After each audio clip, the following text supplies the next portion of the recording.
Kumusta po kayo? Bago po ang lahat, first things first.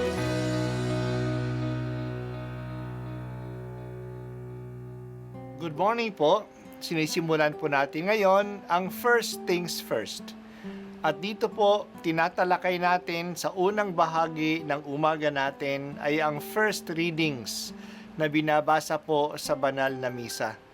Ito pong tinatalakay natin kasi madalas po kasi marami na tayong alam tungkol sa gospel readings. Pero konti po ang nagsasalita sa first readings. Pero ang first readings, bahagi din po yan ng Biblia, ng banal na kasulatan. Kaya susubaybayan po natin ang mga first readings, basahin po natin at kuminsan kailangan ng basahin ng 2 o 3 beses bago maintindihan kasi hindi po tayo familiar sa mga istorya at sa mga kaisipan na tinatalakay dito. Ang pagbasa mula sa unang sulat ni Apostol San Pablo sa mga taga-Tesalonika. Mga kapatid, ibig naming malaman ninyo ang katotohanan tungkol sa mga namatay na, nang hindi kayo magdalamhati tulad ng mga taong walang pag-asa. Naniniwala tayong si Jesus ay namatay at muling nabuhay. Kaya naman, naniniwala tayong bubuhayin din ng Diyos ang lahat ng namatay na nananalig kay Jesus upang isama sa Kanya. Ito ang aral ng Panginoon na sinasabi namin sa inyo.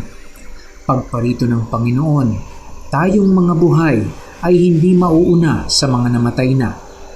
Sa araw na yaon, kasabay ng malakas na utos ng tinig ng arkanghel at ng tunog ng trumpeta ng Diyos, bababa ang Panginoon mula sa langit. Bubuhayin muna ang mga namatay na nananalig kay Kristo. Pagkatapos, tayong mga buhay pa ay titipunin niya sa ulap at isasama sa mga binuhay upang salubungin sa papawirin ang Panginoon. Sa gayoy makakapiling niya tayo magpakailanman. Kaya nga, mag-aliwan kayo sa pamamagitan ng mga aral na ito. Ang salita ng Diyos. Salamat sa Diyos. Dinadasal po natin. Sumasampalataya ako sa muling pagkabuhay ng mga namatay na tao. I believe in the resurrection of the dead. Ano bang ibig sabihin ng katotohanan ito? Ang pananampalatayang ito ay nandyan na noong panahon pa ng mga apostol. Sinabi ni San Pablo sa ating pagbasa ngayon, ibig naming malaman ninyo ang katotohanan tungkol sa mga namatay na, nang hindi magdalamhati tulad ng mga taong walang pag-asa. Bakit sila nagdadalamhati? Naaawa sila sa mga namatay na hindi na nila makikita si Kristo sa kanyang muling pagdating. Hindi. Sa muling pagdating ni Jesus, bubuhayin uli ang mga namatay na upang makatagpo din nila si Jesus.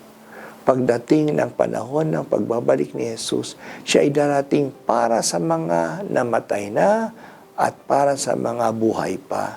He is the Lord of all.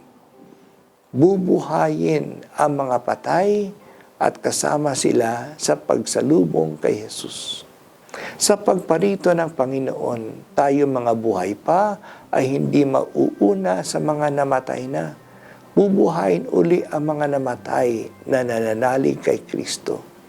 Kaya ang mga namatay na at ang mga buhay pa ay sama-samang sasalubong sa Panginoon.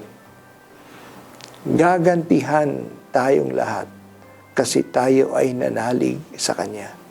Si Jesus ay Panginoon ng mga buhay at ng mga patay. So we who are living have no advantage over those who have already died. Bubuhayin ang lahat ng mga patay.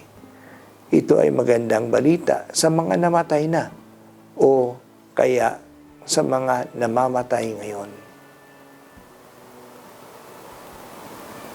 May muling pagkabuhay. Hindi kamatayan ang wakas natin. Ang pananalig natin kay Kristo ay hindi lang sa buhay na ito. Ang pagkabuhay ng mga patay ay masamang balita sa tumatakas sa Panginoon sa buhay na ito. Hindi sila ililigtas ng kamatayan. Hindi taguan ang kamatayan para sa kanilang kasamaan. Haharapin pa rin nila ang kanilang kasamaan kahit na namatay na sila. Ang patniniwala na may buhay sa kabila ng kamatayan ay nagbibigay sa atin ng katatagan na maging tapat sa kabutihan. May pananampalataya at parusa sa kabilang buhay.